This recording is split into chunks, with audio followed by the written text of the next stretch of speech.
জীবনের সফলতা চাইলে অনেক ধৈর্য ধরে অপেক্ষা করে যেতে হবে। অপেক্ষা ছাড়া সফলতার ফল খুব সহজেই তাড়াতাড়ি পাওয়া যাবে না।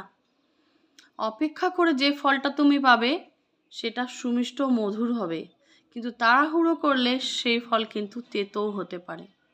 অনেক সময় মানুষ ধৈর্যহারা হয়ে পড়ে, কোনো কিছু পাওয়ার আশায় একটুখানি পরিশ্রম করেই অনাকাঙ্ক্ষিতভাবে অনেক কিছু চায়, সেটা কিন্তু সম্ভব নয়। আমাদের কিছু পেতে গেলে অনেক ধৈর্য ধরে অপেক্ষা করতে হবে। তার জন্য ভগবানকে সব সময় ডাকতে হবে, যেন উনি আমাদের সব সময় সঠিক পথে পরিচালনা করেন এবং সঠিক গাইডেন্স দিয়ে আমাদের সঠিক রাস্তা নির্ধারণ করে দেন আমাদের লক্ষ্যটি পাওয়ার জন্য। অনেক সময় নিজের লক্ষ্যকে খুব শীঘ্রই পেতে গিয়ে মানুষ ভুল পথে পরিচালিত হয় এবং ভুল কাজ করে ফেলে, যেটা একদমই কাঙ্ক্ষিত নয়।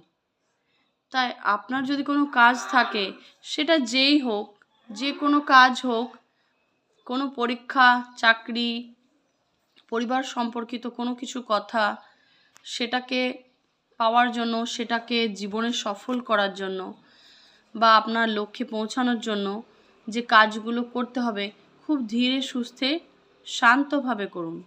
তার জন্য প্রয়োজন সর্বাগ্রে মানসিক শান্তি। যতক্ষণ না আপনি মানসিক শান্তিতে থাকছেন, আপনার পরিচালনা করা কাজ কিন্তু ভুল হতে পারে। কারণ মানসিক শান্তি দেবে আপনার ব্রেনকে, শান্ত একটা মস্তিষ্ক তৈরি করবে। আপনার ব্রেন, আপনার মন, এই যে আমাদের মাইন্ড, হার্ট অ্যান্ড সোল, এই তিনটে নির্ভর করে আমাদের শান্তির উপর, মানসিক শান্তির উপর।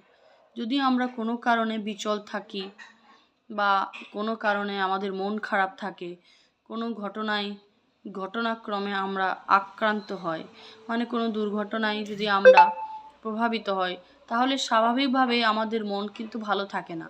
ঠিক সেই সময় করা যে কোনো কাজই কিন্তু ভুল হতেই পারে। তাই মাথা শান্ত করুন, ধীর স্থিরভাবে ভগবানের কাছে প্রার্থনা করুন।